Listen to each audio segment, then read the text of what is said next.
DC sabe que lleva muchos años explicándome secretos y yo jamás he filtrado ninguno. Tienes que tener esa mano izquierda de saber decirle al autor, pues mira, aquí tienes razón y aquí no la tienes, aquí la tienes, pues no sé qué, da igual, no la tienes. Esto los artistas os lo dirán. Tienes que tener tres cosas, tienes que tener calidad, tienes que ser un profesional y tienes que tener suerte. Sí, llevo muchos años, llevo haciendo esto 25 años, más o menos desde que empecé. Llevo a Jorge Jiménez, que es el dibujante actual de Batman y que si lo habéis visto se ha anunciado que va a hacer un relanzamiento de Batman en septiembre con número 1. Llevo a Bruno Redondo, que está dibujando ahora el Treasure Edition de Superman. Dani Sampere, que es el dibujante de Wonder Woman. Llevo a Rafa Sandoval, que es el dibujante de Absolute Superman. Javi Fernández, que está dibujando Batman y Robin. Adrián, que está dibujando el Batman y Superman World Finest con Mark Waid. Fico Osio, que estaba dibujando Black Lightning y va a dibujar una cosa que no puedo explicar. Sami Basri, que es indonés, que está dibujando Birds of Prey. Sergio Dávila, que está en Marvel ahora mismo, acaba de acabar World by Night y no puedo decir lo que va a hacer ahora, lo siento, ¿eh? Pero es que además firmo contratos, o sea, no es que no os lo quiera decir porque...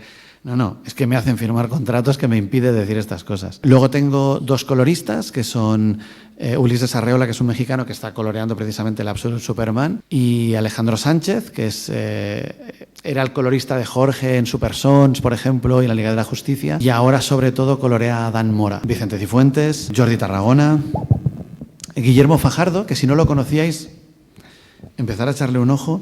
Estaba en Zenescope, por lo cual estaba fuera del radar, pero está dibujando para Valiant ahora. De hecho, si veis el Valiant Black and White, el Bloodshot Black and White que acaban de sacar ahora, la portada es suya y la primera historia es suya. Claro, alguien podría venir y decirme, ¿podrías llevar a más gente? Sí, realmente, si me lo planteara, podría llegar a más gente. Pero es que no quiero. Imaginaros, por ejemplo, y esto ha pasado muchas veces desde que yo trabajo en esto, que cambia el editor jefe de DC. De repente el editor jefe de DC ya no es quien es, lo despiden y entra uno nuevo. Yo hoy mismo tengo que hablar con todos los autores que trabajan para DC. Si yo tengo 12, no puedo hablar con 12 autores que trabajen para DC. Yo necesito tener 7, 8, 9, que yo pueda estar una hora y media, 2 horas, lo que necesiten al teléfono, porque aunque realmente no va a pasar nada, les va a entrar el miedo. Oye, y este cambio, y esta cosa, no sé qué. Por ejemplo, hace poco cambió el editor jefe de Batman. El editor jefe de Batman es Rob Levin. Claro, yo conozco a Rob Levin desde hace prácticamente 15 años, porque era asistente del grupo Superman. Yo lo conocí como asistente del grupo Superman y se fue a hacer la vida por su cuenta. Fue el editor de Humanoides, luego estuvo en Valiant y tal. Y cuando DC buscaba un editor de Batman, está mal que lo diga yo, pero Jesús lo sabe porque se lo dije. O sea, llevo tanto en esto que yo ya sabía quién iba a ser el editor de Batman antes que lo supiera DC. O sea, yo sabía que la persona que estaba más preparada para ese cargo era Rob Levin. Y se lo dije a Jesús cuando DC ni siquiera se lo había empezado a plantear. Y se lo dije a mis dibujantes. Ya veréis como el editor de Batman es Rob Levin. ¿Pero cómo va a ser Rob Levin si se fue de DC hace 12 años? Es que es el mejor. Es un tío que ya ha estado dentro, ya se ha ido fuera, ha sido jefe editorial y DC necesita a alguien o sea, no puede meter a cualquiera. Tiene que entrar alguien que sea de la casa, que tenga poder, que no sea un asistente que lo subo, porque si es un asistente y lo subo va a tener problemas. O sea, llevo muchos años haciendo esto y cuando hay estos saltos, normalmente ya sé quién va a venir. Entonces, mis dibujantes me pagan para que sepa estas cosas. Está mal que lo diga, pero es así. O sea, pensad eso, a nivel de trabajo posiblemente muchos dibujantes podrían decir, pues, o podría gente pensar, ya no necesitan un agente porque tiene un nombre, porque este tío es súper importante, o fíjate, no sé qué. Sí, pero la ventaja es esta. Yo ya sé quiénes van a ser los editores, sé lo que va a funcionar, sé las series que van a triunfar, me entero de las cosas antes. Yo lo de Absolute lo sabía 1 año y medio antes de que saliera la línea Absolute, porque algunos de mis dibujantes se les tantearon para estas cosas. Que Jim Lee iba a ser el Hash 2, lo supe 1 año antes que nadie. Y solo había 5 personas en el mundo que lo sabían. DC sabe que lleva muchos años explicándome secretos y yo jamás he filtrado ninguno. Yo sabía lo de que Batman iba a tener un número 1 con Jorge desde hace 1 año y medio. Y la empresa que se encarga de llevar las cosas de Jorge en Estados Unidos a nivel de convenciones y de cosas así, cuando estuve en Orlando, que aún no se había anunciado, yo se lo dije, digo, Jorge va a ir a Nueva York este año. porque va a hacer una cosa nueva. Hostia, no os lo puedo decir. ¿Pero cómo no os lo puedo decir? No os lo puedo decir. Y lo iban a anunciar 15 días después. Pero no, solo hay 5 personas en el mundo que lo saben. Entonces yo no voy a ser el que lo filtre. Y de hecho se demuestra. Cuando algo se explica a demasiada gente, se ha filtrado. Se filtró todo lo del New 52, se filtró. El Rebirth se filtró. Se filtraban los equipos creativos. Fijaros, del Hash no se supo nada hasta que Jim Lee lo anunció en Nueva York. Que iba a haber una nueva serie de Batman desde el número 1, no se supo nada hasta que se anunció en la convención de tiendas hace 3 semanas. Dani estuvo trabajando en las nuevas crisis prácticamente 4 meses antes de que se anunciaran. No se había filtrado nada. Tuvimos que ser especialmente discretos y silenciosos, Pepe y yo, con cierto cambio de editorial en España relacionado con los superhéroes durante mucho tiempo. Y aún así, Pepe tenía más información que yo, porque luego, eventualmente, cuando ya todo se ha descubierto, me ha contado cosas que yo no sabía al respecto de esa editorial americana que tiene que cambiar la licencia. Incluso esto me supone muchas veces problemas con mis propios dibujantes. Imaginaos Jorge, que ahora va a relanzar Batman desde el número 1.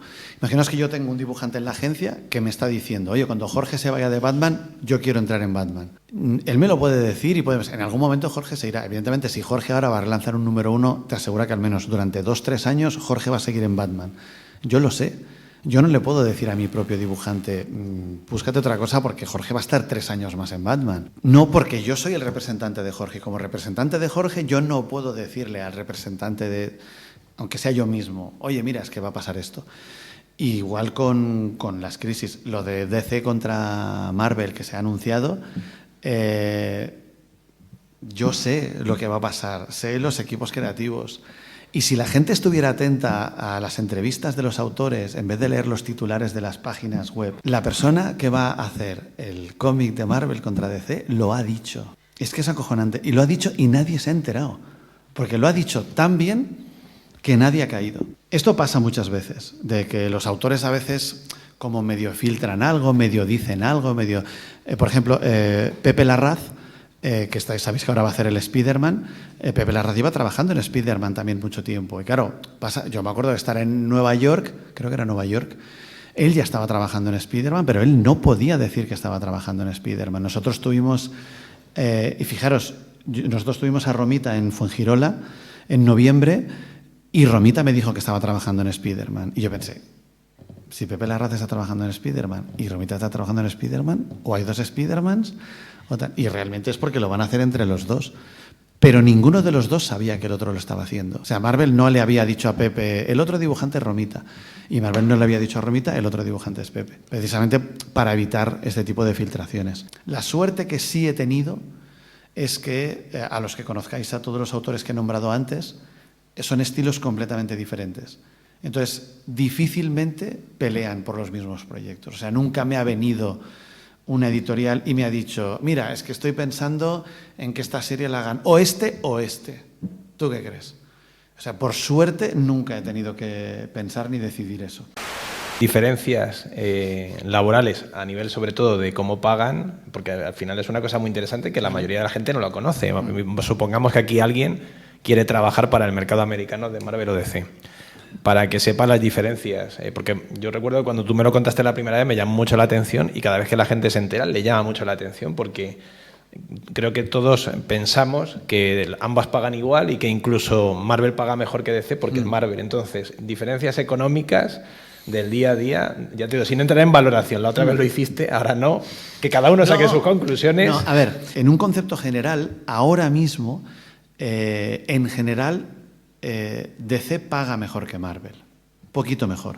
Cuando empiezas, el salario base de DC es un poco mejor que el de Marvel. Lo que pasa que Marvel, ahora no lo sé, pero y ahora os explicaré por qué no lo sé.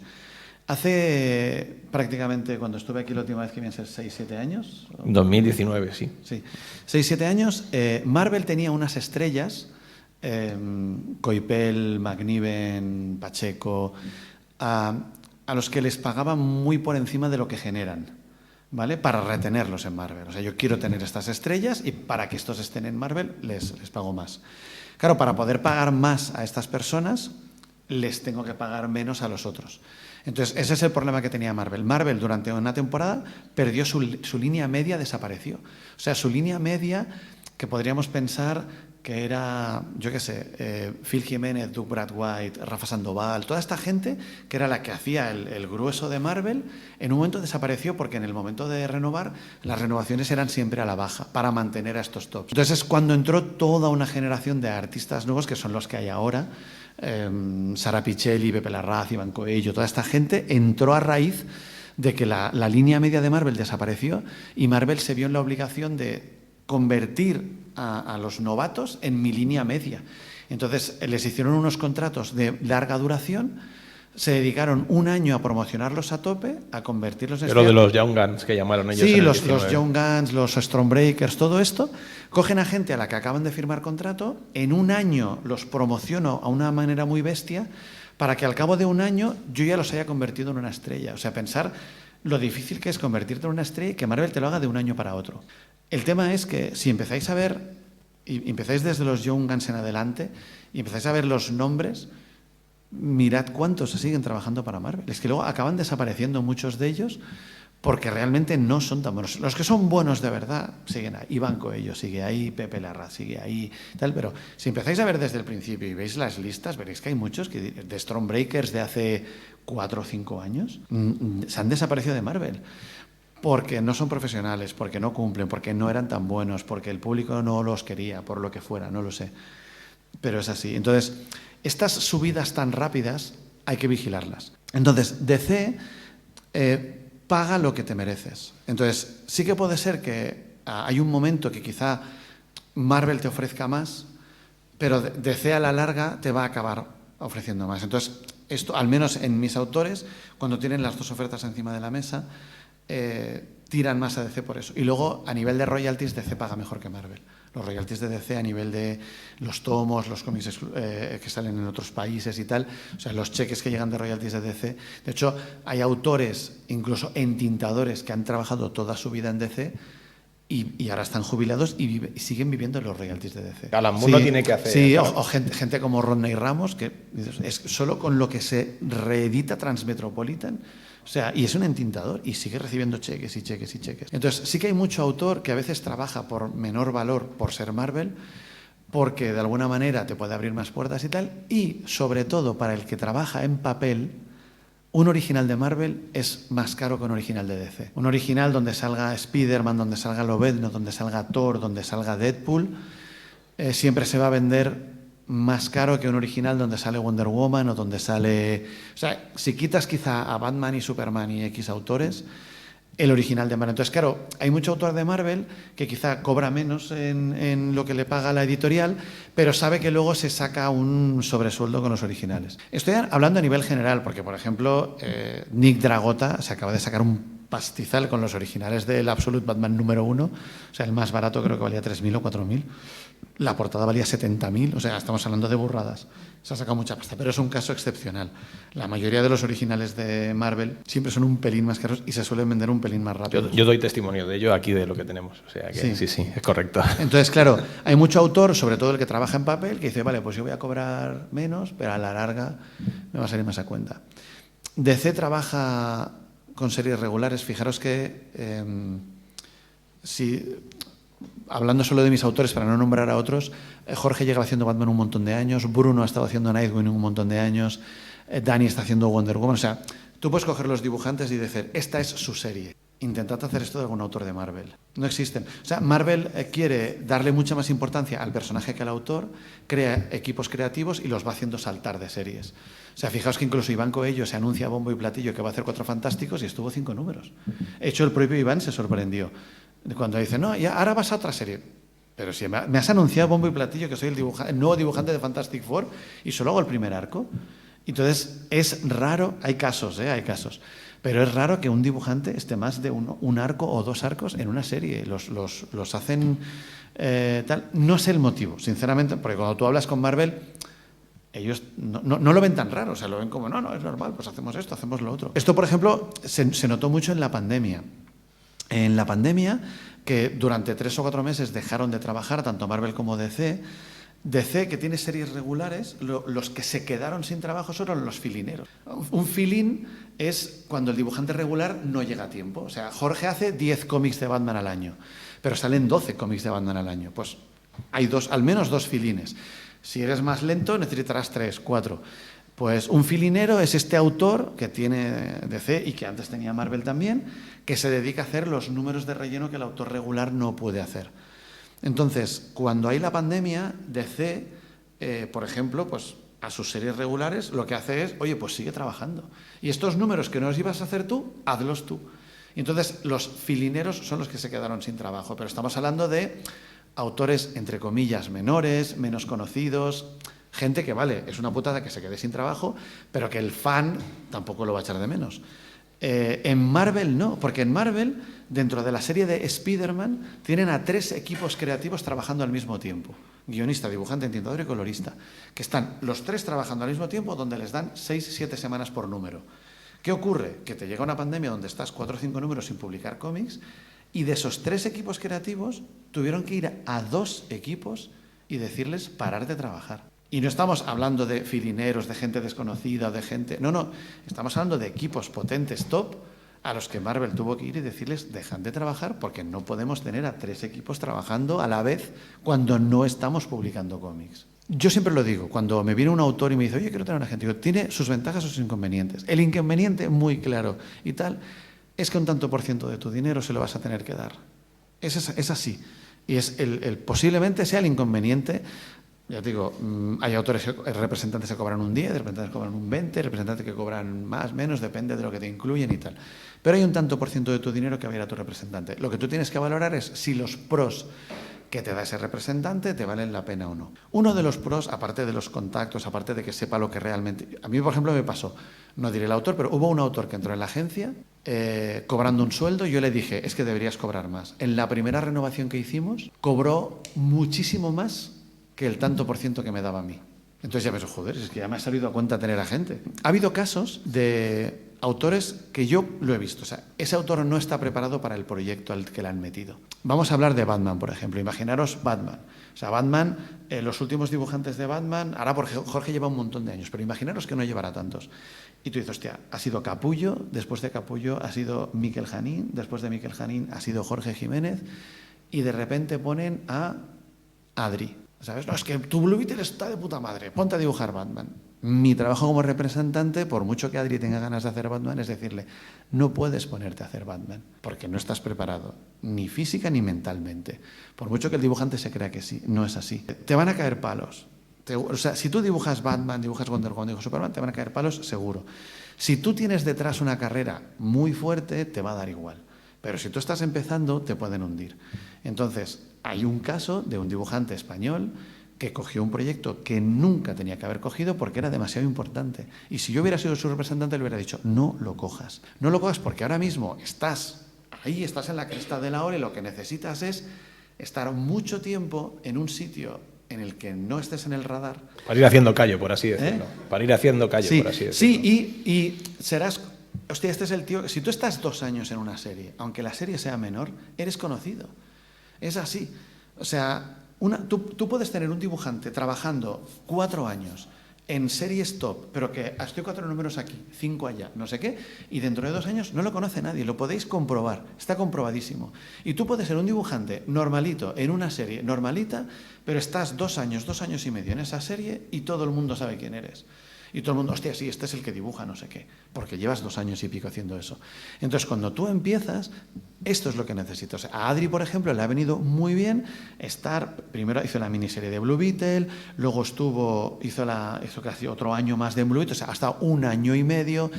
Ahora se ha ido a hacer lo del Batman Superman de Mark Waid, que se ha ido Dan Mora, pero Dan Mora sigue haciendo las portadas y tal, o sea... No es una serie top, pero bueno, es un siguiente, quizá un poquito elevado, pero oye, está bien. Dani, cuando estaba empezando, le ofrecieron una cosa muy importante, que era lo del Pandora. Eso fue una historia, no sé si os acordaréis, hubo una miniserie de 3 números en la época del New 52, del personaje de Pandora, que era esa tía con la capa que había salido en todos los cómics. Hay un primer número inédito. O sea, nunca se publicó. Dani dibujó 20 páginas de un cómic que cuando ya estaba dibujado, entintado y coloreado, el editor jefe de entonces, que era Dan Didio, no le gustó y se tuvo que repetir. Se tuvo que repetir en 15 días, por lo cual Dani tuvo 15 días para hacer un cómic de 22 páginas, que evidentemente no le quedó bien, ni a él ni a nadie. Pero esto fue una losa. O sea, Dani, que estaba así, así, así, de repente fue un patapum. Porque las críticas, porque su Superman había quedado fatal, porque no sé qué. Entonces yo me senté con Dani, oye, ¿cómo arreglamos esto? Desaparezcamos del radar. Y Dani se fue a trabajar en Digital First. Entonces hay que estar con la cabeza muy buena amueblada para eso. Porque la mayoría de la gente cogería y diría, no, yo ahora quiero la Liga de la Justicia. No. Yo me voy a hacer un Digital First, que es que ni siquiera sale en papel. Joe Barrowman escribió una historia, él y su hermana, del personaje que hacía en Arrow, y lo dibujó Dani en Digital First. Estuvo haciendo cosas de Mortal Kombat, luego Injustice, ayudando a Bruno. Luego cuando Bruno ya se va para tal, él se queda en Injustice haciendo el Ground Zero, o sea, y él creció. Y Crisis y Wonder Woman, o sea, que esto él fue capaz de hacerlo. Pero fue capaz de hacerlo, aparte de porque tiene la cabeza de bien amoblada, es porque tuvo una conversación con su representante de, oye, tenemos que arreglar esto. Y para arreglar esto, la mejor manera es, empecemos desde abajo otra vez, no pasa nada. Empiezas desde abajo y ya volverás a subir. Y mirad dónde está ahora. Esto me lo dejas votando para el tema de lo de las 1000 páginas, que es una cosa que siempre cuentas que está muy guay y que también tiene un poco que ver con esto que acabas de decir. Sí, pero es de decir que esa frase no es mía, ¿eh? Esa frase se la oí en su momento a Bob Harras. Creo que fue a Bob Harras cuando estuvo en Barcelona hace muchos años. Bob Harras estaba revisando carpetas. Bob Harras en aquel momento era editor del grupo Vengadores de Marvel.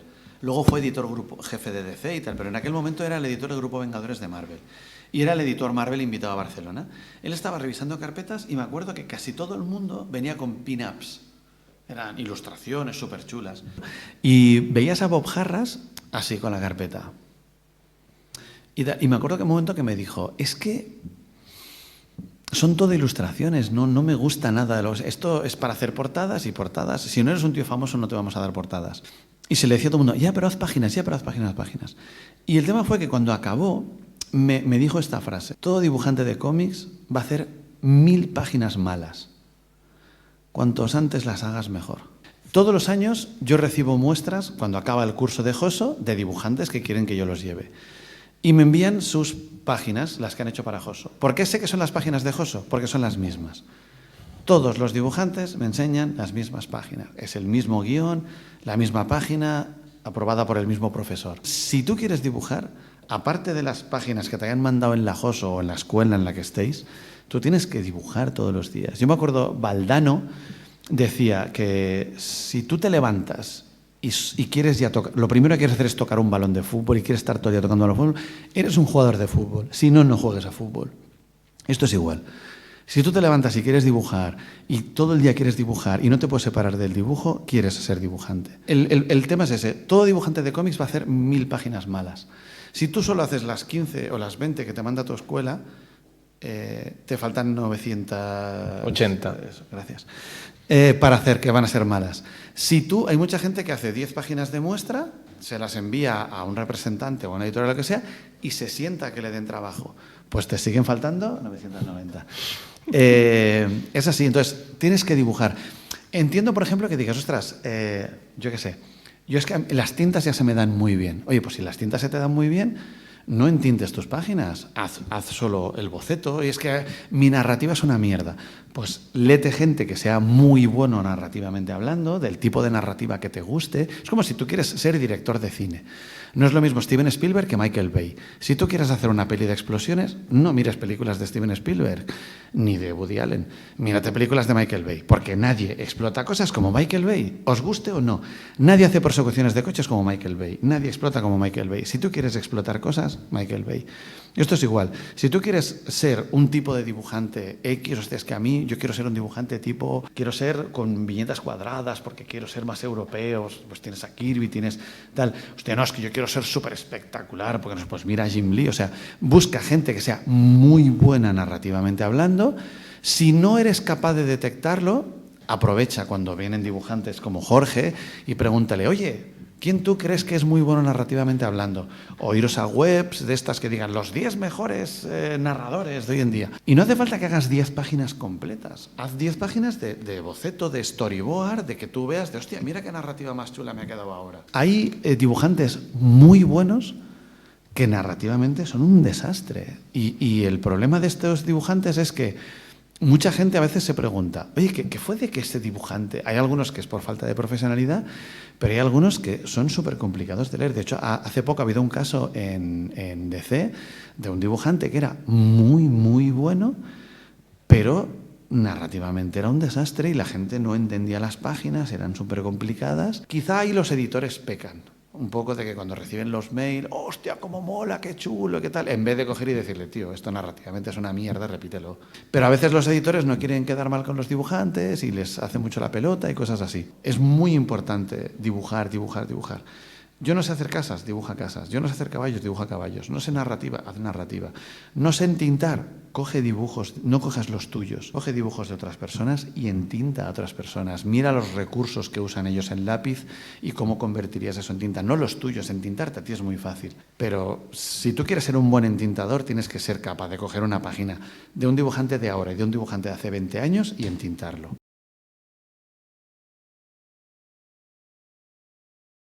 Cuando yo empecé representando amigos, solo eran amigos míos.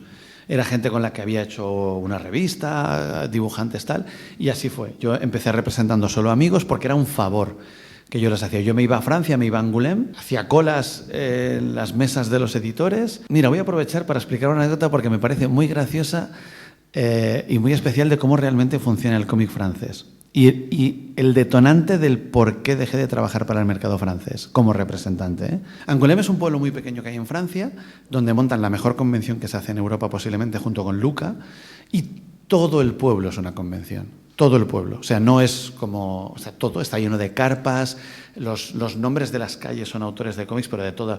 Cuando tú vas a una tienda de gafas, no sale George Clooney con gafas de sol, sale Hugo Pratt, ¿sabes? O Corto Maltés en este caso, sale Corto Maltés. O sea, todo en sí, pero todo el año es así la ciudad, ¿eh?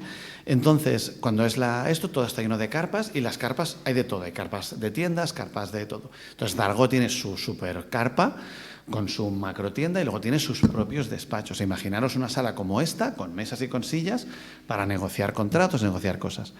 Y yo en aquel momento llevábamos ya, pues eso, 2 años trabajando para Francia, donde Rafa Garrés había hecho un par de álbumes, Vicente Cifuentes y tal. No sé si aún existirá o no. En aquel momento existía una editorial en Francia llamada Semic, que hacía sus propios cómics de superhéroes, de franceses, dibujados por dibujantes de estilo superheroico. Yo estoy, imaginaros, yo soy el editor de Dargaud, yo estoy sentado aquí, y el editor de Dargaud le pongo la carpeta encima de la mesa y le digo, mira, que soy de España. Antes de que dijera nada más, me dice, si llevas autores españoles, mejor vete a Semic. ¿Sabes? Como diciendo, los autores españoles solo hacen cómics de superhéroes, vete a Semic. La ironía de esta historia es que el tío tenía detrás un cartel gigantesco del Black Sat. O sea, o no había caído que era español, o ni lo sabía, o le daba igual. ¿Vale? Entonces, ese para mí fue el detonante. O sea, yo salí de esa reunión con Dargaud diciendo, yo aquí no pinto una mierda. O sea, estoy perdiendo el tiempo. Y ya eso fue en febrero de no sé qué año. Y al febrero del año siguiente ya fue la primera vez que fui a Nueva York. Entonces, cuando yo empiezo representando a mis amigos, sí que en aquel momento empecé a buscar yo. O sea, porque necesitaba, como te digo, quiero tener 15 autores y que sean todos diferentes. Entonces necesitaba ciertos perfiles. En aquel momento es cuando yo descubrí a Ardian Syaf. Ardian Syaf estaba trabajando... Os hablo de una época en la que no existía Instagram y no... Entonces, existía DeviantArt, pero muchos dibujantes, como era el caso de Ardian, tenían un entintador desastroso y un colorista aún peor. Estaba haciendo un cómic llamado Dresden Files y no lo conocía nadie hasta que yo vi los lápices. Y le dije, tío, es que esto con Vicente y con Ulises va a quedar mucho mejor. Sí que hubo varios dibujantes que yo los descubrí, por decirlo de alguna manera. En el momento en el que Ardian pega el bombazo que pega en aquel momento, que es que pasa de no ser nadie a estar dibujando Blackest Night, Brightest Day, contrato en exclusiva, tal, mi vida cambia como representante. O sea, a partir de ese momento son autores los que vienen a mí. De todo tipo, desde autores completamente desconocidos, como podría ser el caso de Adrián, hasta autores que ya habían empezado pero habían hecho poquito, como puede ser el caso de Jorge Jiménez o cuando entra Javi Fernández, que estaban en Digital First. Bruno, que ya empezaba a tener un nombre y había hecho más cosas porque había hecho Star Wars, estaba haciendo ya Injustice ya era conocido, pero era esto, o sea, estoy en Injustice encasillado, yo quiero salir de aquí. Había todos los casos, pero sí que es cierto que a partir de entonces yo no he vuelto a buscar a nadie más, o sea, todo el mundo me viene a mí. Lo que pasa es que la manera en que los autores entran en la agencia es diferente al resto del mundo. Para empezar, tiene que haber un hueco. Si no hay un hueco, es complicado. Yo más o menos soy lector de cómic, yo te puedo decir si algo más o menos funciona o no funciona, pero soy lector de cómic, no soy un dibujante. Yo soy el primer filtro, pero el segundo y el más importante son los autores de la agencia. O sea, yo, cualquier persona que quiera entrar en la agencia, yo le envío un mail a todos los autores y les digo, oye, tengo este dibujante que quiere entrar en la agencia, ¿cómo lo veis? Y son ellos los que deciden. Porque ellos son los que me van a saber decir, oye, este tío pinta bien, o oye, no, porque este tío se ve que se escapa por aquí, se escapa por allá y cuando tenga que ser un profesional va a fallar o va a faltar o tal. Y sí que es cierto que en su momento, cuando yo era el que buscaba, yo los ponía a prueba a nivel profesional, de enviarles un guión y decir, mira, tienes 5 días para hacerme 4 páginas o cosas así. Y me acuerdo en su momento un dibujante indonés que era muy, muy bueno. Pero cuando lo puse a prueba, todas las páginas sin fondos, como me he sacado esto de encima rápido. Fico es el penúltimo en entrar, porque el último sería el chico este joven del que no habéis oído hablar, pero en breve veréis. Fico estaba trabajando para DC, pero estaba haciendo esto, cosas sueltas, un especial aquí, un anual allá, 10 páginas acá. Y en una fiesta de DC Comics en San Diego... En el 24, el 23, en el sí, 23. Se me acerca y me dice, oye, tú eres Pepe Caldelas. Pondría acento argentino, pero no me queda tan guay. Y digo, sí, mira, es que te estaba buscando porque me interesa mucho trabajar contigo. Y Fico, precisamente, posiblemente sería el perfil, prácticamente te diría, de los últimos 6, 7 autores que han entrado en la agencia. O sea, gente que ya está trabajando, pero que no sale de donde está. O sea, yo sé que soy muy bueno, pero no salgo de donde estoy, por el motivo que sea. No sé decirte, porque el editor no se da cuenta, porque no me tienen en cuenta, por lo que sea. Fico entra en la agencia y de repente la repercusión de Fico es brutal. O sea, hasta tal punto de que de repente le dan una serie regular, le dan otra.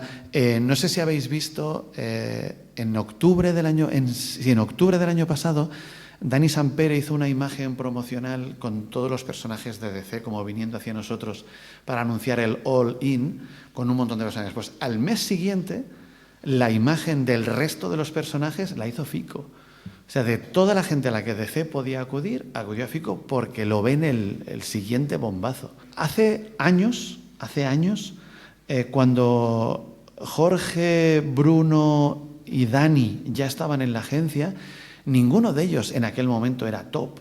O sea, Jorge creo que había hecho Superboy, estaba haciendo Tierra 2 y quizá acababan de anunciar el Super... Yo creo que era justo antes del Rebirth. Bruno estaba haciendo Tierra 2, Dani todavía estaba en Digital First, Rafa estaba haciendo Catwoman. La noche del domingo, el que entonces era el editor jefe de DC Comics, que era Dan Didio, hace una barbacoa en su casa y nos invita a su casa. Entonces, en ese momento había un dibujante español que no estaba en la agencia, pero que ya habían pasado varias cosas. La primera era que su representante no le había conseguido ninguna reunión con ningún editor. Yo le presenté a un editor para que al menos tuviera una. No tenía pase para entrar en el Salón del Cómic de Nueva York. Yo le conseguí un pase para entrar en el Salón del Cómic de Nueva York. Y claro, el último día encima nos invitaron a una barbacoa a casa de Didio y como estaba allí con nosotros, se le dije, oye, ¿te quieres venir?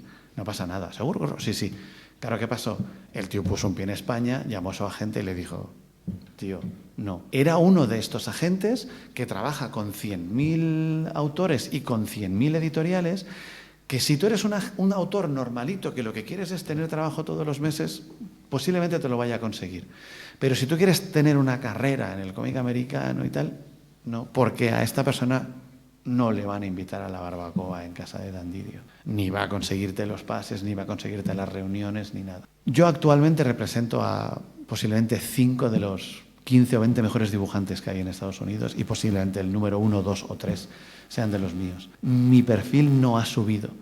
yo no me considero mejor, yo no de repente pues hago y deshago lo que me da. Mi perfil sigue siendo el mismo. Yo me considero un perfil bajo, yo trabajo para mis autores y no al revés.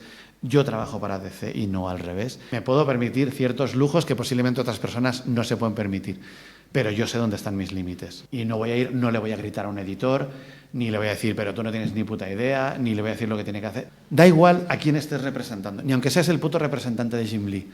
No puedes hacer eso. Entonces tú tienes que saber muy bien cuál es tu sitio.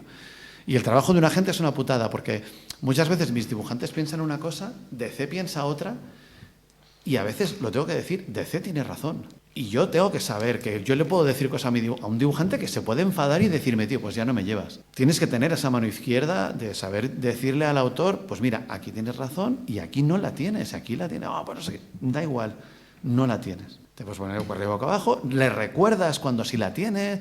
Muchas veces, es que DC no me trata bien, tío.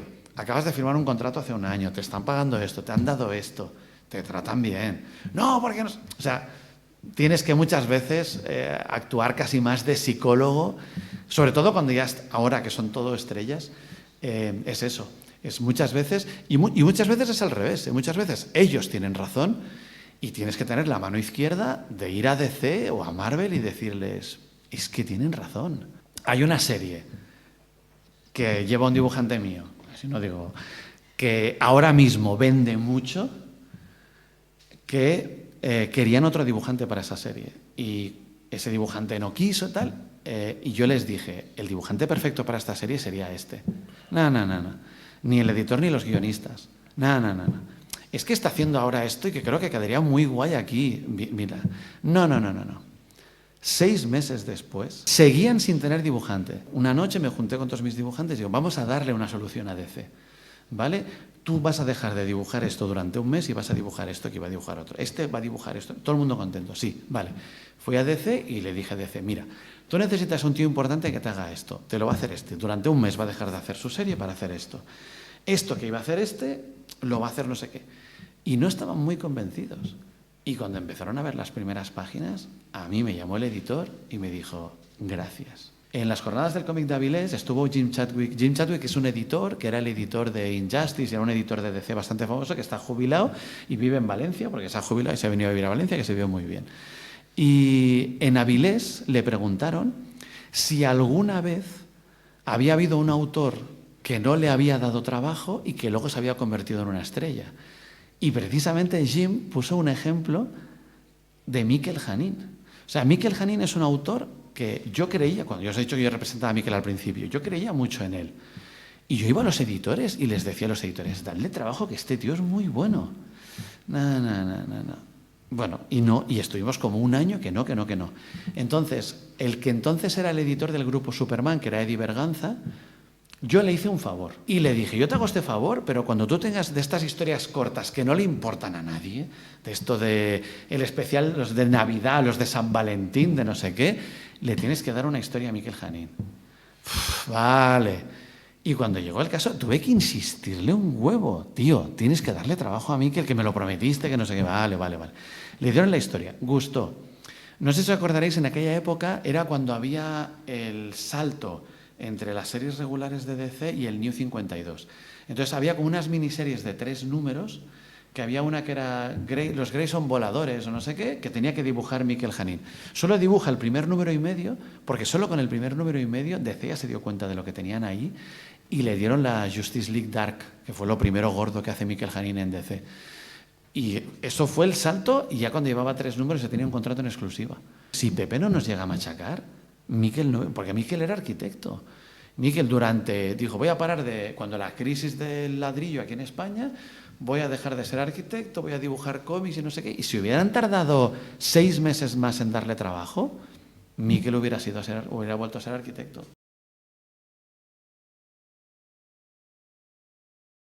No querer trabajar con un guionista en concreto, sino de decir, hostia, esto no pega conmigo. O sea, no voy a poder solucionarlo bien o no voy a poder hacerlo. Creo que ninguno de mis dibujantes ha trabajado nunca con Kurt Busiek, creo. Pero Kurt Busiek, por ejemplo, tiene fama de ser un guionista que no te da libertad para nada. en lo que estás haciendo. Entonces hay mucho dibujante que dice, hostia, no. El dibujante que, por ejemplo, quizá narrativamente no es bueno, o que de la página en blanco se le da un mundo, tener un guionista como Kurubusiek es la polla, porque te lo da todo hecho. Pero claro, al que le gusta hacer cosas, Bruno, por ejemplo, yo creo que Bruno con Kurubusiek no podría trabajar. Pero normalmente los editores esto ya lo saben y ya no mezclan lo que no tienen que mezclar. Entonces, por ejemplo, yo sí tengo un dibujante, hicieron un trabajo juntos. Durante todo ese trabajo juntos, el guionista en ningún momento habló con el dibujante. Cuando enviaba las páginas o cuando ni siquiera decía, oye, pues me gusta, no me gusta, cambia esto, cambia lo otro, oye, pues este recurso que has usado aquí. Nada, cero. Entonces, tiempo después le ofrecieron, oye, vamos a hacer esta serie con este guionista. Dijo, es que no me llama la atención porque me gusta hablar con los guionistas, tengo muy buena relación con todos ellos. Hostia, el trabajo que hice con esta persona es que no me habló. DC y Marvel están llenas de dibujantes que han dado problemas y muchas veces la gente se pregunta, oye, ¿qué pasaría con este dibujante? Pues posiblemente esto. Si tú eres muy bueno, puedes crear los problemas que te dé la gana porque te van a ofrecer trabajo. Pero si tú no eres tan, por muy correcto que tú seas o tal, dibujantes correctos o buenos, hay muchos. Si tú me das problemas y este no, cogeré a este. Otra cosa es Jim Lee. Si yo quiero a Jim Lee o Alex Ross o Jorge o lo que sea, si me da muchos problemas me va a dar igual porque sé que voy a vender por su nombre. Pero si no eres tan importante o tan famoso como para vender por el nombre, no me des problemas. Entonces, a mí me consta de dibujantes a los que sí que les han ofrecido cosas, que han dicho que no y han dicho, vale.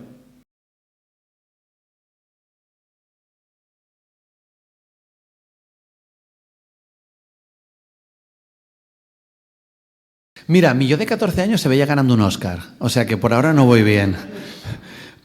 O sí, no lo sé. Mira, yo siempre he querido escribir, he querido contar historias y de hecho lo he hecho.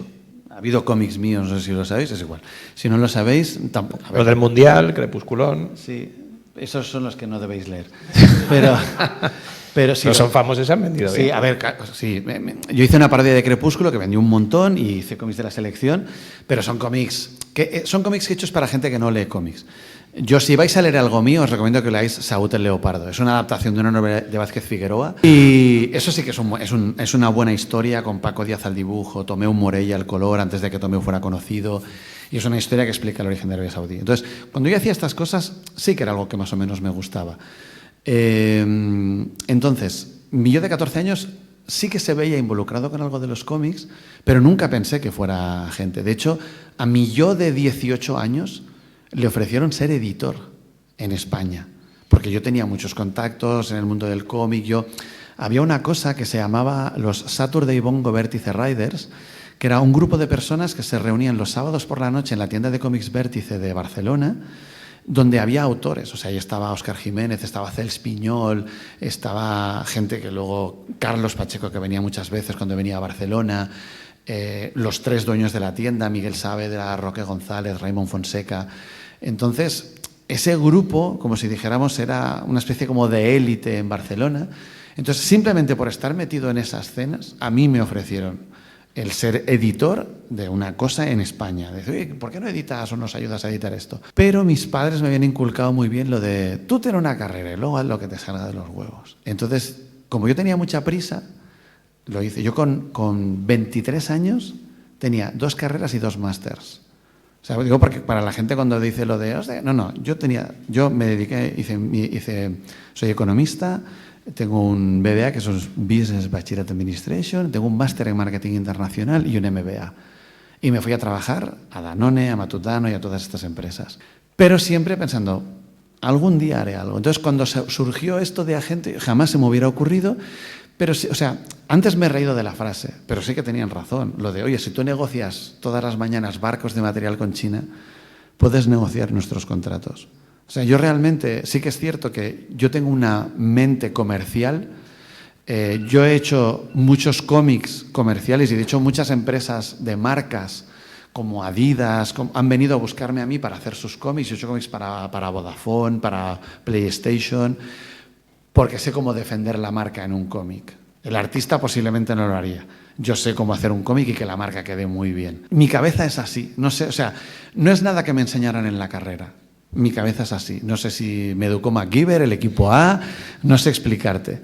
Pero yo soy una persona muy positiva, soy una persona muy proactiva, soy una persona que siempre me he preparado para cosas que puedan venir, siempre estoy preparado para ese tipo de cosas. Entonces, yo creo que esto de alguna manera me ayuda, y dentro de que tengo mi parte vacilona y mi parte chula, soy humilde. Yo sé que lo importante son mis dibujantes, ese tipo de cosas. Entonces, yo creo que esto, cuando tengo las reuniones con Marvel y con DC, se refleja.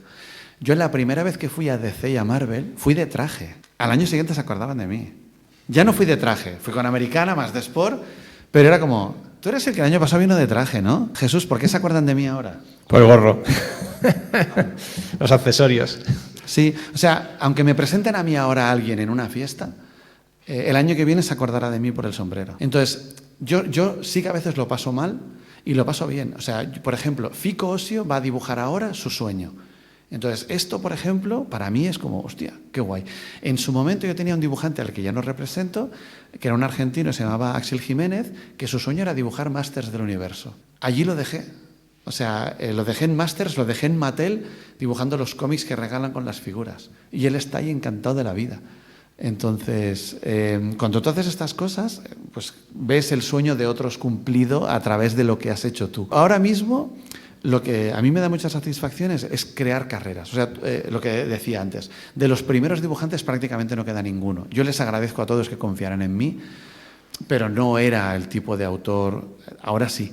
O sea, ahora yo crezco con Jorge, crezco con Bruno, crezco con Dani.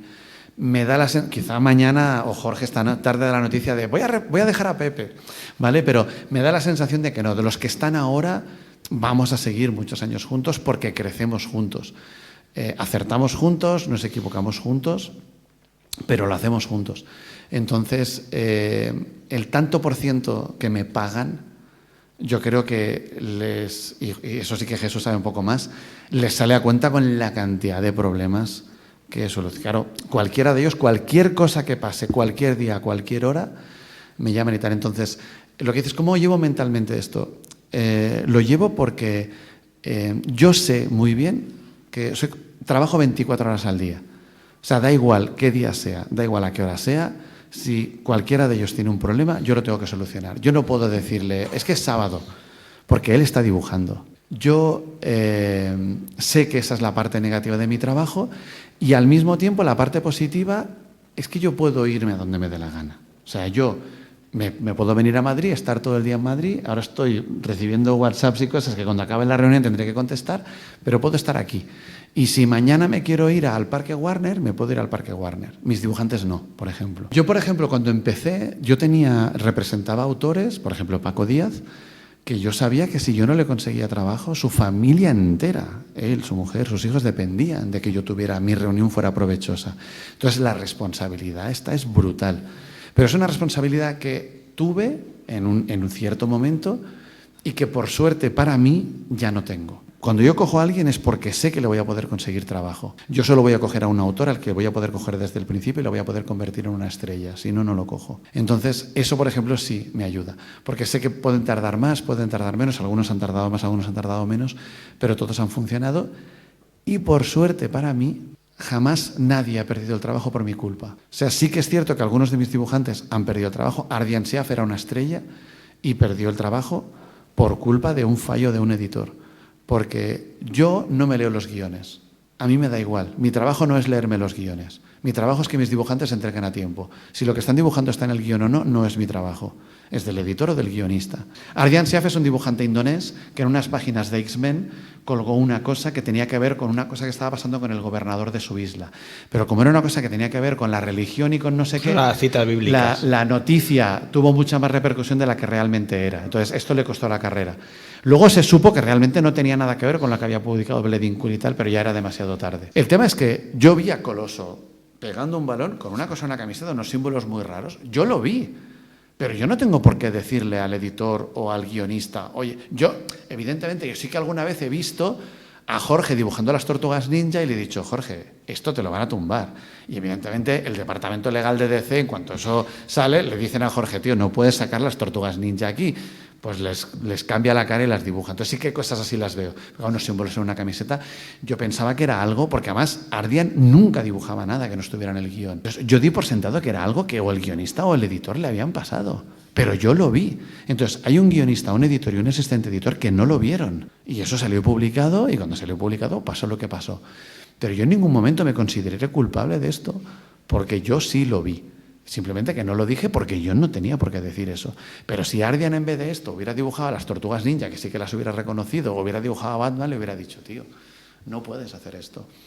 Esta es solo ha habido 2 veces que dibujantes bajo mi tutela hayan perdido trabajo. Esta fue una. Y la otra fue porque un dibujante hizo algo que le dije que no tenía que hacer, que es contestar mails sin preguntarme antes lo que tenían que contestar. Estaba jugando a fútbol.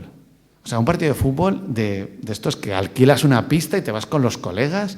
En 52 minutos, un dibujante mío perdió su trabajo. Él estaba coloreando en ese momento 2 series. Entonces, como estaba dibujando 2 series y las 2 iban tarde por culpa de los dibujantes, primero le envía un editor, le dice, oye, que vas muy tarde, este mes, si quieres, no colorees la nuestra, solo la otra, esto se lo vamos a dar a otro colorista porque vas muy justo. Y el tío contesta que sí. Al poco rato, el otro editor le dice, oye, nuestra serie también va tarde y además vas a estar en Nueva York, que vas a perder 1 semana y pico aquí de trabajo. Oye, no pasa nada, no colorees y ya al siguiente mes ya colorearás. También contestó que, vale, hostia, de puta madre, así voy más tranquilo a Nueva York y tal. No volvió a colorear para Marvel. Realmente no pasó nada, no era malo, no sé qué. No, simplemente que ha entrado un colorista nuevo que me ha hecho el trabajo, que me ha salvado el culo cuando lo necesitaba y tal. Si hubiéramos hablado por teléfono en ese momento, yo le hubiera dicho, no, te jodes y haces las 2 porque te va a pasar esto. Como entre el que te sustituya y sea bueno, no volverás. Y así fue. Entonces hay que tener mucho cuidado, sobre todo cuando no eres, lo que decíamos antes de los nombres. Si tú eres Alejandro Sánchez o Tomeu Morey, ahora mismo te puedes permitir el lujo de decir, pues este mes no coloreo a Dan Mora. Y al mes siguiente Dan Mora te va a decir, oye, Alejandro, vuelve, por favor.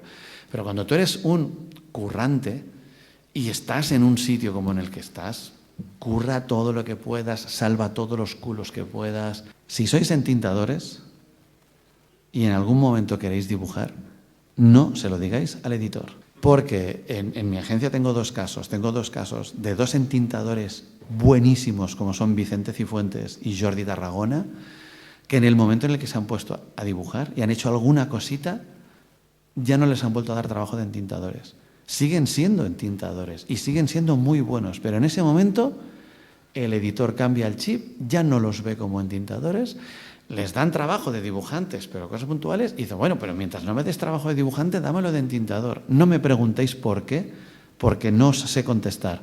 Desde que dibujaron para DC, no les han vuelto a ir a buscar.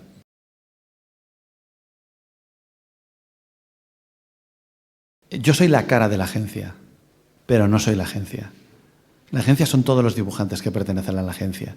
Si alguien la caga, y la han cagado, ha habido un dibujante al que yo representaba que envió un mail que no tenía que enviar, no pasó nada, pero no tenía que enviarlo, y en ese mismo momento, sin consultar con nadie más, le dije, estás fuera. Yo no puedo permitir que un dibujante de la agencia haga lo que acabas de hacer. Lo siento mucho. ¿Quieres seguir así? Hazlo, pero hazlo por tu cuenta, ¿vale? Porque cualquier cosa que hagas nos repercute a todos. Entonces, ha habido dibujantes muy buenos con perfiles que no me gustan, que no han entrado. O sea, ya mi filtro no lo pasan. Tendríamos que ver todos los filtros. El primer filtro sería el mío, luego sería el de los dibujantes y quizá habría algún dibujante de la agencia que pensaría, o sea, sí que tiene un perfil parecido al mío o sí que puede tal, no sé qué, y quizá por ahí irían, o quizá no, o quizá cogerían y dirían, vale, me da igual, porque aunque sea un perfil parecido al mío, yo ya estoy muy asentado, este tío no va a quitarme el sitio, y tener a alguien como Dan Mora nos va a dar aún más prestigio. Yo sí os puedo decir que hay 2 autores españoles a los que yo no, sino dibujantes de la agencia, les están diciendo, deberías estar. Uno, porque las condiciones que tiene laborales no son buenas, y si estuviera en la agencia sí las tendría buenas. Y otro, más que las condiciones, el dinero en sí. O sea, acaba de renovar, le han dicho, sí, esto está muy bien, es lo máximo que te podemos pagar.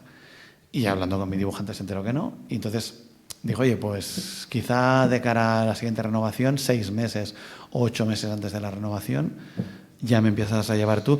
Por ejemplo, si me preguntaras a quién te gustaría llevar, estos 2 autores españoles que se lo están pensando, a los 2 me gustaría llevarlos. Los 2 los conozco desde hace muchos años. Creo que los 2 deberían estar muy por encima de donde están, tanto a nivel de proyectos como a nivel de dinero. Creo que les podría ayudar y son muy profesionales los 2. Sé que cumplen, sé que entregan a tiempo, sé que tienen muy buena repercusión y tal. Cuando he dicho lo de los 15 autores, pensad que mi frase tiene trampa. ¿Por qué? Porque yo tengo autores que no son autores. Me explico. Ulises o Alejandro son coloristas. Entonces yo puedo decir mañana, no, yo llevo 15 dibujantes y 2 coloristas. ¿Sabes? O sea, y alguna vez ha pasado. De hecho, creo que ahora si los sumas todos, con el novato, claro, cuando entra un novato, yo no echaba a nadie. Yo cuando digo lo de 15 autores es una cosa que tiene truco. O sea, el truco, entre otras cosas, es tener un número limitado de personas, 15, 16, no hay tanta diferencia, y no tener mucha gente sin trabajo, porque yo no quiero ir a San Diego con una carpeta con 5 tíos que no tienen trabajo. Yo si voy a San Diego, cuando voy a San Diego y me reúna con Marvel o con DC, quiero tener 1 o 2. O sea, quiero hablar de todos ellos, quiero hablar de Jorge, de Bruno, de Dani, cerrar las cosas que tengan pendientes ellas, pero si tengo que enseñarles a alguien nuevo, les enseño 1. Y normalmente es muy bueno. Entonces, cuando yo a Marvel o a DC les digo, tengo un autor nuevo, se frotan las manos. Porque claro, dicen, o sea, primero, ha pasado el filtro de Pepe. O sea, de que es un profesional, de que cumple, de que entrega. Ha pasado el filtro de los autores. O sea, Jorge, Bruno, Dani, tal, han decidido que este tío es lo suficientemente bueno para estar en la agencia. Prácticamente los autores que entran pasan tal cantidad de filtros que normalmente cuando entran, sí, a las 2-3 semanas están trabajando. Sí que es cierto que puede ser que no sean Marvel o en DC, pero, pues, oye, pues quizá te toca foguear, porque a veces pasa de, oye, pues Adri me dijeron, este tío será muy bueno, pero no lo es. Pues, oye, vete a foguearte a Zenescope, haz 5 o 6 números en Zenescope, ahora hazte un par de cositas en IDW o en Dynamite, no sé qué. He hecho el que hablábamos antes, el Guillermo Fajardo, ha estado en Zenescope 1 año y pico, ahora lleva 1 año en Valiant, lo siguiente que va a hacer es con Dark Horse, y claro, ya me han dicho, cuando acabe lo de Dark Horse, que se venga para acá. Porque ya no solo que es bueno, es que es bueno, le he visto crecer, le he visto evolucionar, he visto que cumple, entonces tiene todo lo que Marvel y DC necesita. Bueno, y es que además esto que has contado, yo lo viví el 23 con Fico, porque en la fiesta en donde le conocemos, en la fiesta de DC, un minuto antes de que hablara con él y que empezara, porque de ese año, o sea, yo me entero que le ha cogido la agencia en la fiesta del año siguiente, del 24. Pero ese 23 en esa fiesta, un minuto antes de conocer a Fico, me está diciendo esto de no, yo esto ya está cerrado, porque me va muy bien. Y claro, sin embargo, se cruza por la vida, Fico Osio, le conoce y al año siguiente me dice, no, si es que le he cogido para la agencia. Lógico, porque claro, el tío es cojonudo. O sea, a ver, que... Claro, pero no cogería 5, o sea, de golpe. O sea, no. El límite de número es una cosa más o menos orientativa, porque es lo que yo creo que puedo controlar. Pero ahora imagínate estos 2 autores españoles de los que estamos hablando. Son amigos de los que ya están dentro. Son los propios autores los que están hablando con ellos para que entre. Yo no puedo coger y decir, no, es que solo somos 15. No. O sea, el 15 es un número relativo en base a gente que busque trabajo, gente que esté sin trabajo, que yo de repente no me encuentre con 4 tíos sin trabajo. Entonces, claro, cuando entra Fico entra siendo una persona que ya está trabajando en DC, que yo hablo con DC, que me dicen, mira, en menos de 1 año ya le habremos dado algo. Vamos a estar atentos, vamos a trabajar juntos en encontrarle algo. Y así fue. Estuvo haciendo cosas sueltas y en menos de 1 año ya tenía su propia serie, que era Black Lightning. Entonces, claro, realmente el que entrara Fico a mí no me supuso un problema respecto al resto de los dibujantes.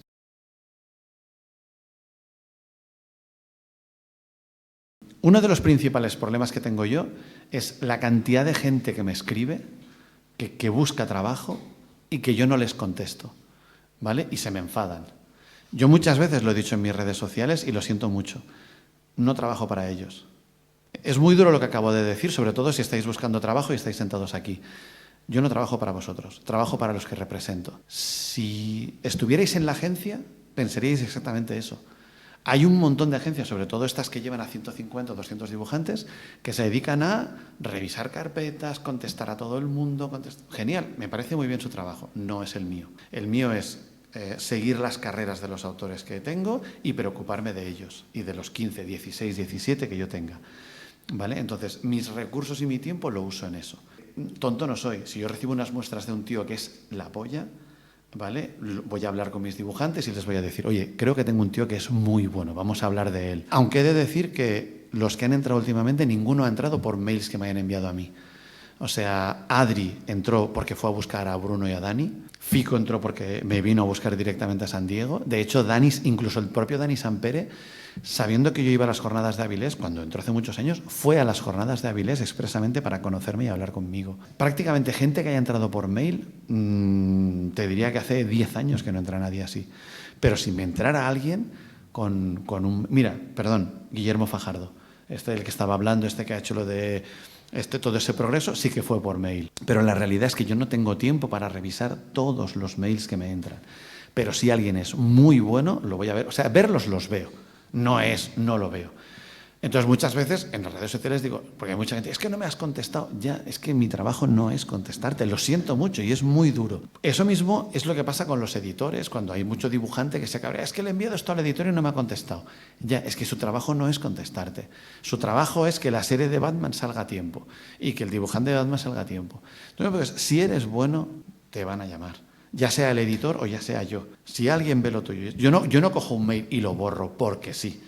Yo si recibo un mail o alguien me escribe o lo que sea, veo, a veces contesto, a veces es un estilo que es muy bueno, pero que yo no voy a poder hacer nada con él y se lo digo, mira, es que no puedo hacer nada contigo. De gente de estilos que no pegan, pero que los tengo porque a veces me escribe a una agencia de publicidad y me dice, oye, hace poco, esta semana me ha escrito un tío que dibuja muy bien, pero de un estilo que yo no voy a encontrarle trabajo. Entonces se lo dije, digo, tío, tu dibujo es muy de publicidad. Entonces yo te voy a guardar aquí porque a veces me escribe una agencia de publicidad y me dice, oye, que estoy buscando un tío que me haga esto. Toma. Y ahí ni entro, ni salgo, ni le represento, ni nada. Es, oye, te he hecho un favor a ti, soy Escorpio, ya vendré a pedírtelo algún día. ¿Vale? Entonces, contestando a tu pregunta, si quieres dibujar, lo primero, dibuja todos los días. Todos los días, siempre. Dibuja lo que quieras, dibuja a gente que está sentada en una mesa, un parque. O sea, no tiene por qué ser estilo realista, puede ser en tu estilo, pero tienes que dibujar todo. Las escuelas están muy bien, pero las escuelas no te van a enseñar a dibujar. No he visto nadie que haya aprendido a dibujar en una escuela. La escuela te va a enseñar profundidad, te va a enseñar cómo dibujar edificios, cosas que no sepas dibujar te va a poder servir. Pero si tú vas a una escuela a aprender a dibujar, todos los que salen de la escuela dibujan igual. Y ella me hace que sí, porque está en una escuela y sabe de lo que hablo. Hay mucha gente que va a una escuela que no sabe dibujar y pretende que les enseñen. Lo único que pasa con eso es que dibujan todos igual. Y, repito, no sé el caso de Madrid, pero la JOSO está así. De gente que dibujan todos igual porque no saben dibujar y van. No, tú tienes que tener tu estilo. De hecho, estáis en una tienda de cómics, podéis salir y verlo. Hay gente que no sabe dibujar y que ha creado un estilo tan bueno como Humberto Ramos. Y digo, cuando no sabe dibujar, entendedme. O sea, es muy amigo mío. Me encanta Humberto Ramos, pero cuando tú veías los primeros dibujos de Humberto Ramos, las proporciones no tienen ningún sentido. Es una cabeza así, un pie así, no sé qué. Entonces, cualquier profesor de cómic cogería eso y te diría que es una mierda. Y Humberto no tendría carrera. Humberto tuvo carrera porque creó un estilo que le funcionó y que dijo, yo voy a crear este estilo, creo en este estilo y ya está. Y evidentemente, como Tottenham, cuando empiezas solo vas a poder dibujar ciertas cosas. Humberto dibujó y podía dibujar de V8, Gen 13 y poco más. Y ahora dibuja lo que le sale. Y le han dado de todo. Ha dibujado los X-Men, los Vengadores, Spider-Man, ha dibujado eventos, ha dibujado lo que le ha dado la gana, porque ha sido capaz de crear un estilo. Entonces, el problema de las escuelas es que tú, si tienes un estilo como Humberto Ramos, vas a ir y la escuela te va a decir, no, es que tus pies son muy grandes, es que tus manos son muy grandes, es que tu perspectiva está... Y Humberto no tendría carrera. Entonces, tienes que saber lo que es tuyo, lo que coges de otros sitios, y luego... ser muy humildes. Oye, si tengo que empezar dibujando princesitas y caballos, dibujo princesitas y caballos. Y si tengo que buscarme a un representante para que me lleve a dibujar princesitas y caballos, que me lleve a dibujar princesitas y caballos. Hay un dibujante en Avilés. Yo voy todos los años a las jornadas del cómic de Avilés. Hay un dibujante que lo conozco desde que tenía 15 años. Tiene ahora 19. A los 15 años ya era muy bueno, muy bueno para tener 15 años. Y me vino él y su padre con su dibujo, tal, y yo le dije, tú sigue dibujando, pero hasta dentro de 10 años no vas a trabajar. Por muy bueno que seas, es que no te va a dar. Entonces, él cada año se pasa todo el año trabajando y cuando yo voy en septiembre, viene él y su padre y me enseñan lo que han hecho. Y esto cada año. Image creó un problema. Image creó un problema que es que los jóvenes se fueron fuera y Marvel no quiere que eso vuelva a pasar. Entonces, cuesta mucho que Marvel le dé trabajo a alguien que tenga 25, 26, 27 años. Pero otras editoriales sí te lo van a dar. Entonces, precisamente el chaval este joven que os he dicho que es muy bueno, tanto Marvel como DC me lo han dicho.